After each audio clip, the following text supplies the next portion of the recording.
Okay everyone, Monday's video and a good job done by Celtic yesterday. 3 goals, 3 points in Paisley.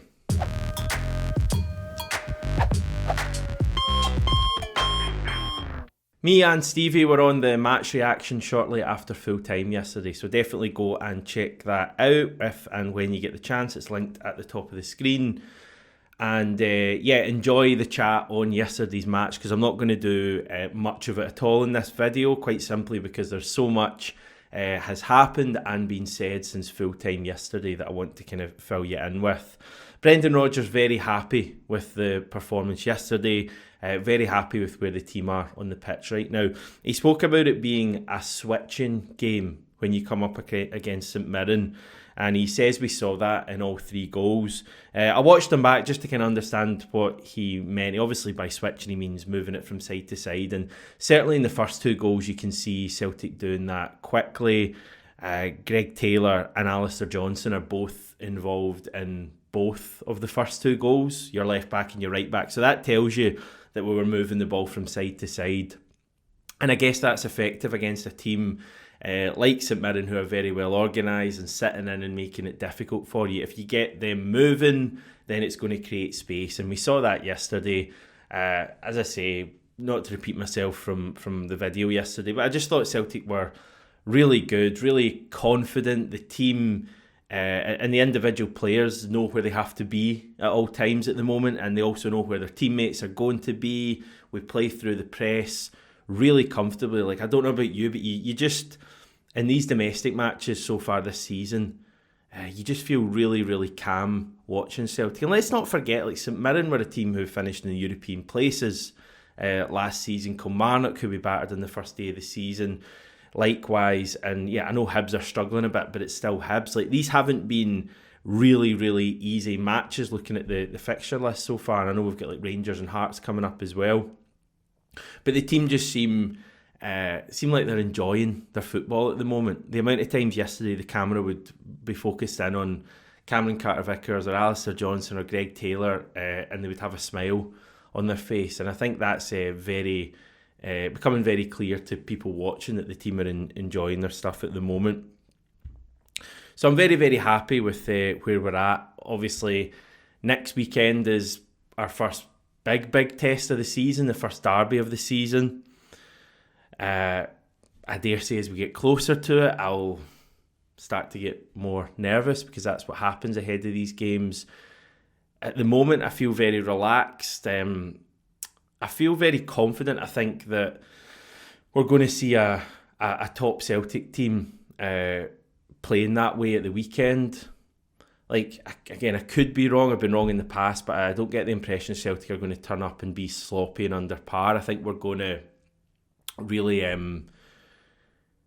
be up for it and really just moving the ball about and enjoying our football. And I think if we can hit like a good level like we have so far this season, given that we'll have all of Celtic Park behind us, and given how fragile our opponents, our rivals have seemed so far this season. I know they got a big win at the weekend, but obviously very different next weekend. I think I feel very confident in the team's ability at the moment. That doesn't necessarily mean we're going to go and win the game or win the game comfortably, but I feel confident that Celtic will turn up and play to the best of our ability at the weekend. And I think if we do that, it becomes very difficult for any team in the country to deal with us, including Rangers. Here's the Premiership League table, by the way. We are top, yes. Ourselves and Aberdeen are the early pace setters so far this season, the 2 teams with 100% records. Rangers in third. The Dundee teams both doing well. The Edinburgh teams both struggling at the moment. Kilmarnock really toiling at the bottom so far. They've obviously got European stuff going on at the moment, so you would expect them to rise a little bit. But yeah, it's an interesting early league table. An opportunity to go 5 points clear if we beat Rangers next weekend. So that's the chance that's there for the team. Before then, though, we have some pretty big days in the transfer window. And by some, I mean around 4.5 days until it closes.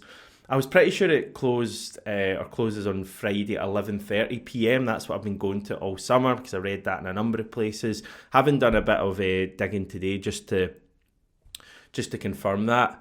I have seen 11 p.m. reported in a number of places as well. I know certainly the English window closes at 11 p.m. this Friday. Scottish window may be 11, it may be half 11. Hopefully Celtic are aware of exactly what's going on, and we, just in case we have like a Cameron Carter-Vickers situation with a potential transfer deal going right up to the deadline, I'm sure they'll be aware of what's happening. They definitely know everything that's going on transfer-wise. You can't fault the hierarchy at all. There were some quotes from Brendan Rodgers on that we'll come to. Very good press conference from him yesterday. I thought it was quite an obvious difference from the one he did at Easter Road a couple of weeks ago, where I thought he was absolutely fine in that press conference, but he was certainly like a little bit irritable, I think it's fair to say. Like, he took exception to one of the early questions about the whole Chelsea player who had said to him, "Oh, this is a Brendan Rodgers team" during pre-season, because a question had been asked about being a coach, and he kind of took the journalist to task a little bit. And I think there's a few other bits about writing your own headline and all of that stuff. I felt yesterday he was in a really good mood, and possibly we can read something into that. He had some funny moments as well, you'll probably have come across if you've been online. One of the journalist's phones went off near the end of the press conference, kind of Neil Lennon style, remember from that famous clip about 10-15 years ago. And it was right in the middle of when Brendan Rodgers was just kind of calling out the club a little bit and saying our transfer business needs to be better going forward and more efficient and all of that stuff. And the phone went off, and he cracked a joke about it being, he said, "Is it Michael? Get him to shut up type thing." Yeah, I've obviously not told it as well as it could have been told. You had to be there, I guess. It was funny, believe me. We also had, I think he was asked in both his BBC radio interview and in that press conference, he was asked whether he'd get all the Matt O'Reilly money to spend, and he basically said something along the lines of, "How long have you been covering Celtic? You know it's not how that works here." So again, having a bit of a laugh with it, quite relaxed, I would say. He then was asked at his press conference how many players he wants to bring in, and he said, "Oh, do you want to know? I'm not telling you." So again, he was enjoying himself. Now, he did give more serious answers as well, and there's one in particular here that was without doubt the biggest kind of headline grabbing answer from his post-match press conference. I'll read it out and then we'll dig into how you can interpret it. So he said, "It's taken a lot longer than I would have liked as the football manager. That's my brutal, honest answer on it. But I will repeat, if we get them in, then there's still a long season ahead. It's important that we do get that, and I have belief that we will do. There's a number of things I won't go into here, but having come back here and done 3 windows now, it's definitely something we have to put right as a football club. We shouldn't be going into this last week in the position we're in. That's the reality. However, that's something for us after the window. We don't need to manufacture our own stress when there's no need." So how do we interpret that long answer? In fact, there was a couple of answers there that I put together there from Brendan Rodgers. I've seen plenty of people online saying that they're reading into him being critical of the club, and that suggests that we're not close to any signings and he's really not happy with how things are going.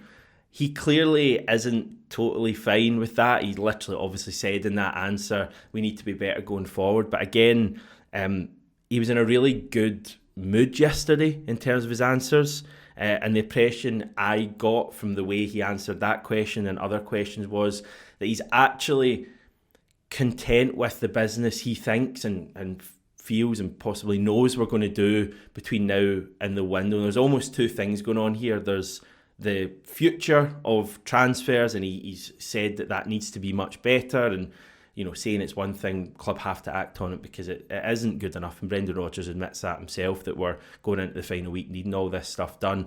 But also I get the impression that he thinks there is actually going to be business done in the last few days, and he feels quite confident about it. I know that a point that a few of my friends had made, and it's one that I agree with, is that Brendan Rodgers is very astute in the media, right? We wouldn't doubt that at all. Everything he says He says knowing how things are going to be interpreted, knowing how fans are going to feel, and knowing how things could sound a week down the line. For me, had we not been looking at, or certainly, close to getting deals done before the end of the window, I don't feel Brendan Rodgers would have come out yesterday and been quite as open after the game. I think he would probably been quite vague about things.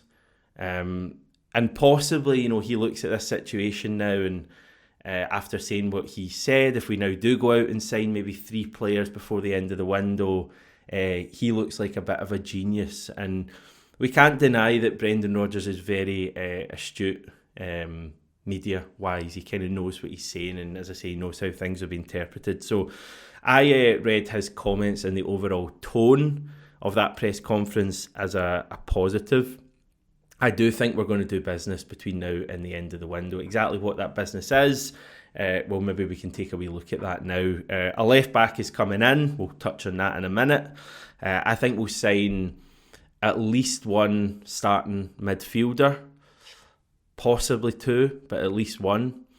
I think we'll sign a centre back as well, potentially be another loan in that position. I would certainly hope it would be a loan with an option to buy. So for me, we'll see, if I kind of put my neck in the line, I think we'll see 3 new signings this week before the transfer window closes. I would be, I'm not saying I'd be massively happy with that overall, because I think we needed more than that. But if we were to get in a midfielder, remember Brendan Rodgers wants 2, but if we were to get in a midfielder, to get in a left back, which, as I say, we'll come on to, but that's going to happen, and a centre back, I think, we go with that for the season. One player we won't be signing is Dara O'Shea. He signed for Ipswich Town from Burnley for a reported £15 million. So it's not too difficult to see why we weren't able to sign him. We quite obviously wouldn't have gone to that fee. Right, left back position. The player has been identified. He will be joining us shortly. Yesterday evening, Fabrizio Romano broke the news, tweeting, Alex Valle signs new deal with Barcelona until June 2026, and he's set to join Celtic on loan. Verbal agreement reached. Celtic are checking all docs to get it signed early next week. Romano tweeted again later on saying Alex Valle will travel to Glasgow with his agent on Monday to undergo medical and sign as new Celtic player. Loan deal from Barca, no buy option. Now, it's understood we're going to pay a fee of £1.3 million, I believe, for the season-long loan for the 20-year-old. Obviously, the big thing there was us not having a buy option, and it leaves me with maybe some mixed feelings on this one. Valle, who I'll admit I'd never heard of before, but as we've covered in the past, that doesn't matter at all, because so many of the stars we've had I hadn't heard of before. He will clearly be of some sort of abilities, come through La Masia, the famed Barcelona youth academy. You don't think he's ever played a competitive match for Barcelona, but he was playing in pre-season for them this year. He was on loan in the second division with Levante last season, appeared to do quite well, and you see tweets like this from Barca fans. I don't think we should be sending Alex Valle on loan, but happy that he signs a new deal. Celtic fans have a gem here. And you get quite excited. The other thing I would say, obviously, not having a buy clause in the deal makes it feel pretty short term, and I would have hoped this summer that we would have been able to sort that left back position for longer than this season. The cynic in you would perhaps look at maybe Kieran Tierney's situation at Arsenal, and potentially, there's been talk about him potentially leaving there, free agent possibly, and given that a number of the left backs we've been linked with so far this summer, the vast majority of them, maybe everyone other than Owen Beck, has been a loan that's been spoken about. That would maybe suggest to you that Celtic are looking at some sort of stopgap for this season, and then maybe someone like Kieran Tierney comes in next year. Let's just not talk about Kieran Tierney for now, because I feel like people will get very opinionated either way. Oh, he's very injury prone, or this and that. So it's looking like it's going to be Alex Valle. I think our record with academy players from like the big clubs in Europe is pretty good over the years. I would say that. I mean, Odsonne Edouard's an obvious one that comes to your mind. He came through Paris Saint-Germain, Jeremy Frimpong at Manchester City, Jota had a really good education at Benfica. I feel like these players who have that footballing education and just need the platform really to shine do quite well at Celtic when they come from these big teams in big countries, because it's probably quite similar. It's probably quite similar in many ways, coming in terms of the expectation and the pressure that's on you as a Barcelona player, compared to a Celtic player. So I guess that's probably something to do with why these guys do well. Mark Krosas, I think, was the same a number of years ago. He was a decent enough player for us. So Valle is going to be talented, as I say. He's going to have had a good education. We have a good record with these players coming from the big clubs, these young players. He'll be better than Bernabe, I would suggest. Wouldn't be difficult, you might say. Is he going to be a real upgrade on Greg Taylor as of now? I think that's one that is probably difficult to answer right now, and that may be one of the things you look at this deal, and you maybe hoped for a little bit more of a proven player. But as I say, Barcelona fans, a number of them online, looking at the comments and all that kind of stuff, seem to quite rate this guy. So maybe, just maybe, we'll have a bit of a gem for one season. Yeah, so expect this one to go through pretty soon. At least we're going to sign a left back. That's what I would say. It's been a long time coming. Mateusz Boguts will be another one to keep a close eye on in the final days of the window. His LAFC side lost in their Leagues Cup final to Columbus Crew overnight. I was going to get up to watch that, but I was up very late last night doing the video, so I slept in for that one. Apologies, but he could be one to keep an eye on. Arnie Engels as well.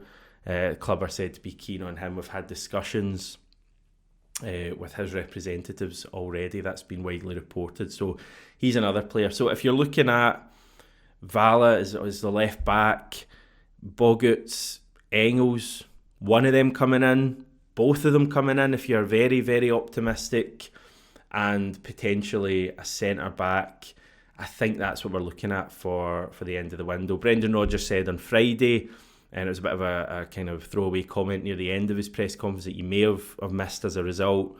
He basically confirmed that we're not going to be signing another striker. He's happy with Dyson Maeda playing that third role or third option for now. So we're not going to sign another striker.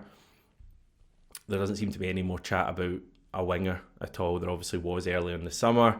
Balak Wisha, that's gone very quiet. So yeah, as I say, I think we're looking at Valle, a centre mid, possibly two, and a centre back, and that'll be the makeup of our final week. There's going to be enough going on over this final week between transfers. We've got the UEFA Champions League phase draw on Thursday that will be previewing and reviewing and all of that stuff, and obviously the first derby of the season on Sunday as well. So it's going to be a hectic time, it's fair to say. We're going to be doing videos every single day this week for you, and as I said on yesterday's video, really trying to get to 10,000 subscribers by the end of the month. That would be an amazing achievement. So if you're watching this and haven't yet subscribed, it'll take you 2 seconds, and you can do it right on that screen right there. Nicely done. Speak to you tomorrow, everyone.